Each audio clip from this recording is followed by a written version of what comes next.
Hey everybody, it's Thomas Christopher, and I'm with my man Brandon Haye. Welcome to the very first episode of Fantasy football. Oh yeah, sounds good. I love it. What's up, Brandon? How you doing, bro? I'm good. How are you? Thanks for letting me be a part of this. Yeah, absolutely. So me and Brandon are going to be coming at you guys. We're going to be talking fantasy football. It's going to be kind of more a free-based thing. Hope you guys enjoy it. We're just going to be two guys kind of BSing and like good friends do. So let's get to it. First thing on the agenda is the NFL draft just happened. So we're going to be talking about the wide receivers. Brandon, how do you feel about this class? What's your thoughts? We're going to go from like order, and then we're going to kind of go from to the guys in the later round, some of our favorites. So let's start with JSN. He landed in Seattle. A lot of people don't like it because it's with Tyler Lockett and DK Metcalf. How do you feel about him like going forward for redraft and dynasty? So redraft, I'm not a huge fan. I just don't know how that offense is going to incorporate all three receivers. They got Charbonnet. There's a lot of mouths to feed on that offense. They like to run the ball. So I don't know how much he's going to really get, but out of those three receivers, I probably like him in the long term the most. But the thing is, we don't know how long Gino is going to be their quarterback.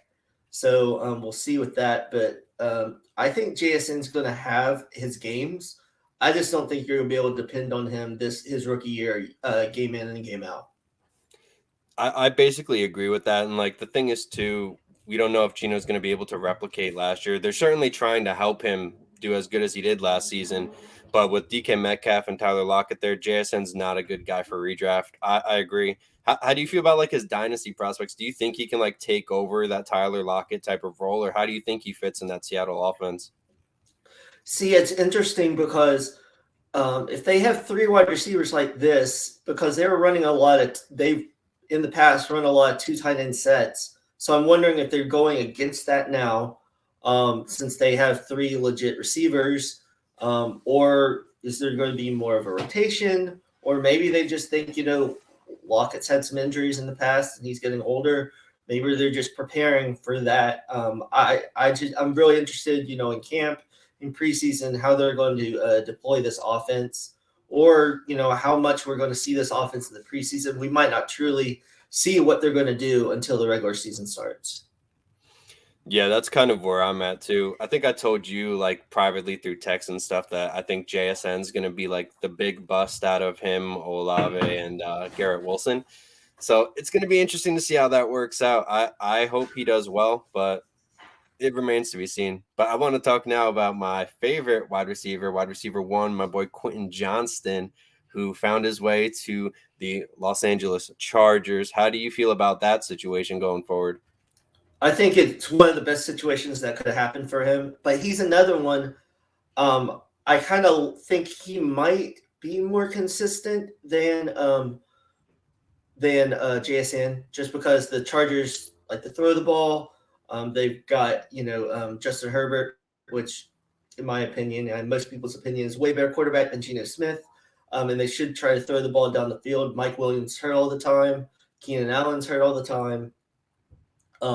So I think I kind of put some notes in when I updated some rankings for DLF that just kind of he's going to take over that Mike Williams role. It's probably good for him because he needs some development with route running, and so they're not like totally throwing him in the fire.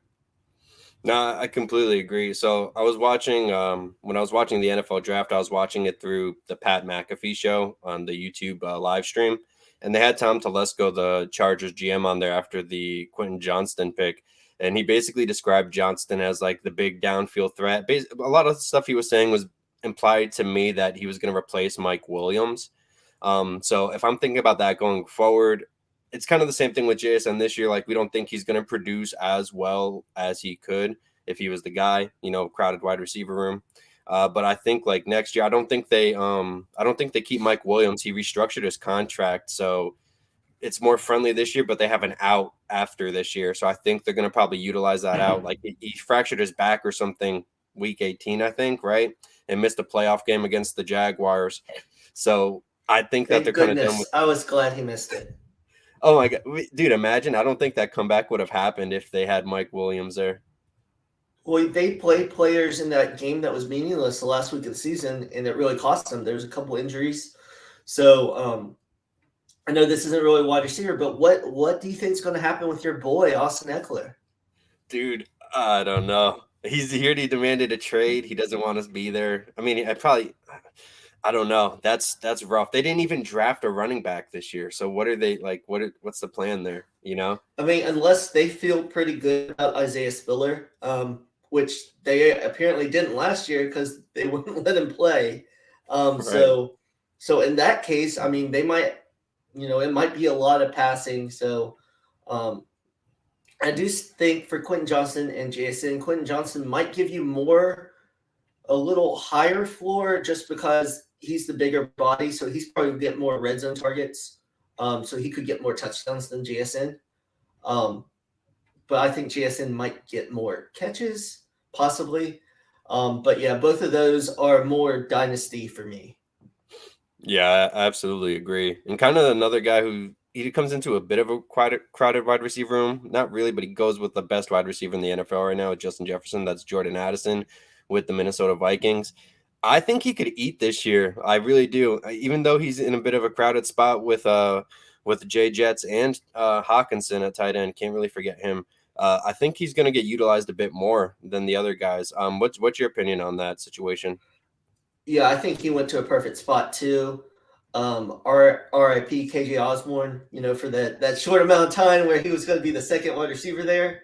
It looks like he probably, it'll be interesting because Addison, from what I've heard, people think he's going to play in the slot. So I guess that means, it'll be Osborne and Jefferson outside, kind of like with Thielen. But yeah, I think he might be the best wide receiver this year, production wise. And I think as a dynasty asset, still pretty good. You don't know what's going on with Cousins, but with Jefferson, you think they'd get at least someone as good as Cousins, to continue that in the future. Yeah, it's kind of weird because a lot of people projected the Vikings to take a quarterback like early in this draft or trade up. They were in talks that they were gonna get what Richardson or Leverett. Like they're talking about moving up for somebody or getting Hooker as a backup, and none of that ended up happening. So it's gonna be interesting to see if Cousins ends up getting a long-term gig there again. But so the fourth guy taken in the first round of the 2023 NFL draft is Zay Flowers. He kind of reminds me of like a Steve Smithish type of guy, the way like his swagger, he presents himself with that. I don't know if I'm completely sold on him like as a wide receiver going forward. I have a lot of question marks. How do you feel about him? So Zay Flowers was one of my favorite receivers coming in this draft. Obviously, JSN was the best, but he was I just loved what he can do already. Route running, his quickness. He had horrible quarterback play. I hate the landing spot of the Ravens. I know I asked you to talk about the Ravens offense a little bit. People are like, they're going to let Lamar throw the ball more. The offense is going to be totally different. New offensive coordinator. And I don't believe it. And first of all, Andrews is going to be the first target. I still believe because Lamar, everyone, this podcast might get canceled after this episode for what I'm about to say about Lamar. Lamar is a very good football player, is a very good quarterback, but he is not a great passer. He sometimes struggles with accuracy, and a lot of times they need the bigger receivers to kind of bail him out. I think that's why he throws to Mark Andrews so much. So you got Andrews, you got Bateman, you got Odell Beckham, you got I don't even know if Antonio Brown was kidding, and all those receivers. I don't know how many receivers that offense can, pump up. I think it's good for Lamar's value because he has all these weapons now. But I think if you separate all the weapons, I don't know. So I had kind of an argument with someone about Odell Beckham.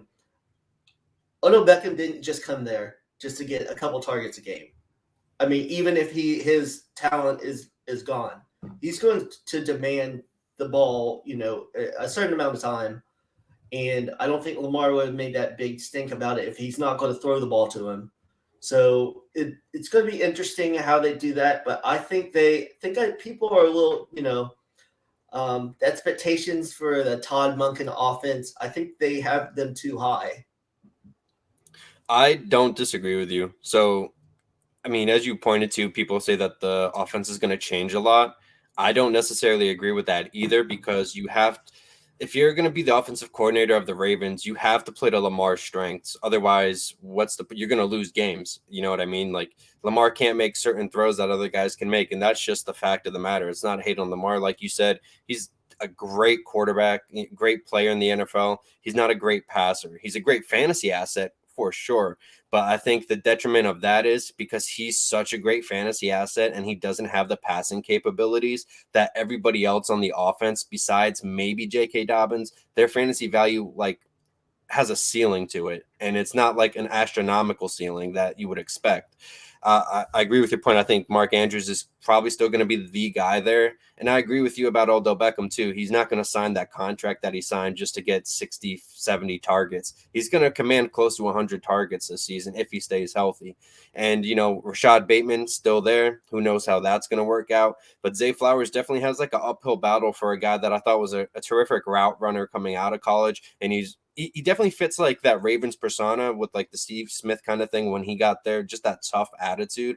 But I think I think that team's going to be a great NFL team. I think it's going to be a bad fantasy team outside of Lamar. Yeah, I totally agree. In talk, Flowers could have a still good rookie year, but I don't ever see him being, a top 20 wide receiver consistently. I think he could be in that wide receiver 3 type range, but I just don't see him like blowing up because even though the slots in the NFL are kind of, becoming kind of the main part of the offense in some offenses, I just don't see that right now. And they're still going to run the ball. They have a million running backs on that team, just like they always like to. And this is still a John Harbaugh team. He's a tough coach. He's not. They're not going to. I mean, let's just face it. Lamar is not Tom Brady. I mean, it's not going to be like those Tom Brady years where they throw the ball all the times. They don't run the ball. They're going to have to run the ball. I mean, it's just how they're going to do it. So that's been a big pet peeve of mine ever since Flowers went there. I've gotten tons of arguments with people. I love the talent, just how the team's constructed now. I just don't know how high of a ceiling Zay Flowers has. That's the thing too. A lot of people point to Marquise Brown being, I think his last season with the Ravens, he hit 1,000 yards. I can't remember completely, but they point to that as, a wide receiver having success there under Lamar. But at that same time, man, who else was on that offense? Mark Andrews, sure, but no other wide receivers were there. So of course he's gonna eat that. Like with Odell Beckham there, Bateman there, and now Flowers and Mark Andrews still. It's gonna be hard for Flowers to kind of get that fantasy relevance that people think. So as much as like it sucks for you, I know you had him super high. That's got to be disappointing though, right? Yes, especially too because I had a bet in that Flowers would go in the top 20. He didn't do that, and then another player, Isaiah Likely, they like a lot too. In that Marquise Brown year, I believe he had over 100 catches, and if he did, he barely made top 15 wide receivers. So you're telling me he had over 1,000 yards, 100 catches, and barely made the top 15. So if that kind of year, that means that's the ceiling of that offense. So that's something that I'm not banking on that. No, I completely agree with you, man. It's going to be interesting to see how that pans out. I hope we're not right going forward because I hate you having to root against your guy a little bit, being disappointed, but I think it's going to end up being what happens. So I want to move on a little bit to now we got some second round wide receivers and some of your sleeper wide receivers. I know you've been a huge fan of Jayden Reed. Do you want to let people know more about Jayden Reed? Because other than being selected as the Packers wide receiver in the second round, not many people know about him. Right, yeah. I'm glad you brought that up, and I'm hoping you'll vouch for me. But I've been talking about Jayden Reed, especially before the draft, and then for college-wise, I've been talking about him ever since midway through 2021. When Kenneth Walker was there, he was the deep threat, and everything. He runs great routes. He's very physical, can go up and get the ball. And, he doesn't have the problems with his hands that Christian Watson has had in the past. I think Christian Watson could be the big play guy, but I think Jaden Reed's going to be the more consistent guy. And with a new quarterback in Jordan Love, they're going to need someone that's be consistent. And with a couple rookie tight ends, usually the tight ends are that kind of blanket. I think Jaden Reed could be that guy that he looks for whenever he gets in trouble. No, I agree. So I was watching some film the other night of the second round wide receivers that were taken, and when I was watching Reed's film, like he just seemed like a guy that was destined to play wide receiver in the NFL at a high level. He already knew exactly what he was doing, like from an intelligence standpoint. I remember I was watching a route from him. He was running a post. And as soon as he's coming out of his break to make the post move, he already had his hand up by reading the defense, analyzing what zone coverage that they were in, and knew that he was going to be open. He was open, and he ended up getting the catch. There's just a lot of stuff like that I saw watching his film where I'm like, oh shit, this guy could be pretty freaking good. And I think he's going to be better than Christian Watson, honestly. I mean, I just released an article on the league winners about Watson being, a sell high candidate after the draft. I think Jaden Reed is going to come in, and I think he could be the wide receiver one on the Green Bay Packers offense. Is there any others what do you think about that? Do you think that he can actually take over Christian Watson this year, or do you think it's something that might take a year or two?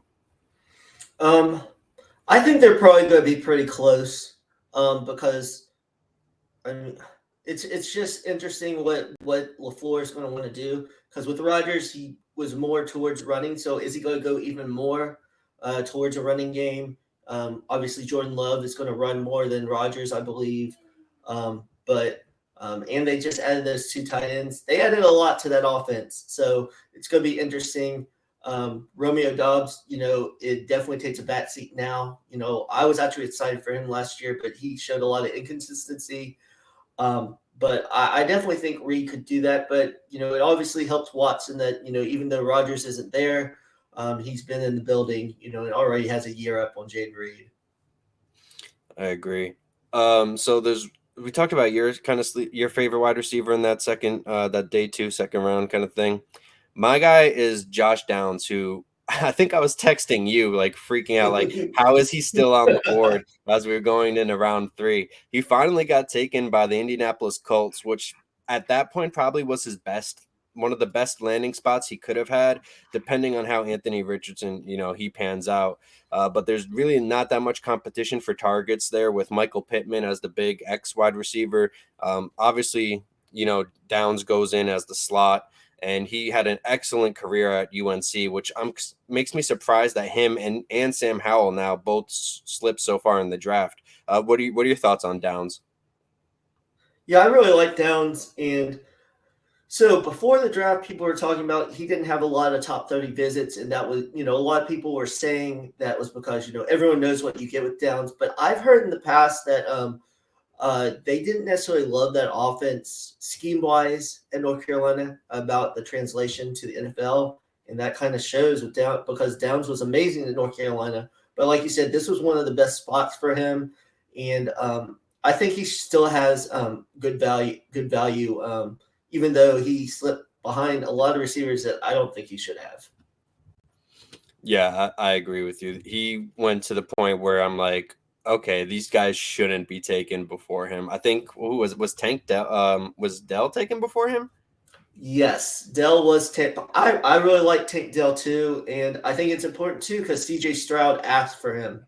So oh, really? Yeah, so that I read something that that after the process and and the combine where they threw, once they picked him, he told the Texans that now you pick me, try go get Dell. So I really like that. He's obviously a smaller guy, but it's not like Downs is very big either. So Yeah, I can't argue there. Oh, just a heads up, you do know that Tank Dell's ADP in sleeper is like something's wrong with it. You can get him in that 3rd or 4th round of drafts pretty easily. I found that out recently just searching up his name. He goes in the third, fourth round. It's kind of crazy. So get this. This may I've had actually like a Devy draft. So those don't know Devy. You pick college players each year. So whenever they hit the NFL, they go immediately to your roster. So the rookie drafts are a little watered down. I don't remember what wide receiver I picked, but because of that ADP, I missed out on getting Tank Dell, and I think I got Cedric Tillman, who I like, but I would have much rather had Tank Dell. And the person right after me got him, and I was like, oh, sleeper. You always screw me by your rankings, and I don't scroll down far enough, and it's like, ugh. Yeah, the ADP thing kind of sucks. I wish they got to find a way to fix that because he was after some undrafted guys. Which how does that happen? But speaking of sleepers, I wanted to get your take on who was your favorite sleeper at wide receiver for out of the rookie class this year. Oh, we talking late round guy? Non-first round. Yeah, it could be a day two Non-first guy. round. Yeah. Well, I guess now Jaden Reed isn't a sleeper anymore because now everyone's jumping on the wagon. Um, and a lot of people before the process, Tank Dell.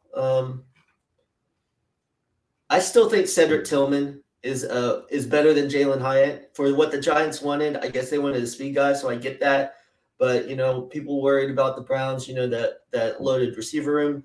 I think it kind of signaled that DPJ has to put up some numbers now, or they're going to move on. And it kind of seems like they only really have Chubb now, so they might move to more passing offense with Deshaun Watson. So I would like to see the development of Cedric Tillman. I think that's a good point. Them not bringing back Kareem Hunt and basically, like, they didn't want to re-sign him. They didn't want to trade him. They just basically let him walk for nothing. I think that was like a huge sign that they're about to rely on Deshaun Watson more as a passer this upcoming year and probably further. And Watson kind of sucked at the beginning of last year too, but he came on fairly strong towards the end of the season. And I think you're right about the competition factor with DPJ. He could have done a lot better, I think, given the openness of that wide receiver room last year. I think adding Tillman there gives him that, like, hey, you got to pick up your shit or you're getting out of town kind of thing. So I like Cedric Tillman as a sleeper. My sleeper is going to be Marvin Mims at the Broncos. Listen, man, I love that kid's film. He was able to play slot. He was able to play outside. Whenever they threw the ball to him, this motherfucker caught it. Like, I'm sure you've probably seen some of his highlight catches where he's catching it behind of defenders' backs and all this crazy stuff. His IQ is off the charts and his just awareness is off the charts too. And I think that's going to be huge for the Broncos. He also went to a crowded-ish wide receiver room. Jerry Jeudy, obviously. Cortland Sutton, but I think they're going to move on from Cortland Sutton. I think taking over, them exercising that fifth-year option of Jeudy signifies that they do want to see some more out of Jeudy before they give him a long-term deal. They could have just turned down that fifth-year option completely and let him prove himself. They didn't do that. They guaranteed another year to give him that boost. I think that he's going to be a target going forward. And so I think that leaves Cortland Sutton as kind of the odd man out. They gave Cortland Sutton that huge contract and he hasn't put up. He's been hurt. And then when he hasn't been hurt, he just hasn't put up the numbers that you would expect for somebody given that contract that he signed at the time he signed that contract. So I think Mims is kind of a replacement to Sutton and could kind of make that offense interchangeable with Jeudy and Marvin Mims both being able to play inside out. I think that's huge. Do you have any opinions on Mims? Have you seen a lot of his film? I want to get your intake on that. Yeah, I like Mims quite a bit. He didn't necessarily have the great production at Oklahoma as some of their receivers in the past, but if you watch the tape, he just makes amazing catches. He has great speed in and out of breaks. He's a pretty good route runner, and I agree. I think they're probably going to move on from Sutton. It's sad too. They're probably going to move on, or his time's lost. Another player I really liked a couple of years ago, KJ Hamler. I'm hoping he can get a new change somewhere. But yeah, I'm very excited with Mims, and Mims is someone I'm definitely targeting in second rounds of rookie drafts. Yeah, and he's been falling kind of far with Sean Payton at head coach now. Who knows if that Broncos offense will be a bit better than in previous years. So that's going to wrap it up for this first episode. Brandon, I appreciate you coming with me, man. We got to talk some wide receivers. Let the audience know where they can find your work and, a little about you. Yeah, so you can find me on Twitter at HeyB3, talking college football, regular football, some doggy picks, and, just complaining about the fouls in the NBA because this year I'm watching NBA playoffs. And then I transitioned to only one site. I work for DLF. So, you can find all of that on there, and I'll post all of that up. Sweet. And I'm Thomas Christopher, Thomas CP_NFL on Twitter, creator of the League Winners. You can find my work there, or you can find me covering the New York Jets at JetsXFactor or GangGreenNation. And I seem like a dickhead on Twitter. I promise you I'm not. So that's a great first episode from us. Brandon, I appreciate you, buddy. And I hope you guys stay tuned with us as we hit episode 2.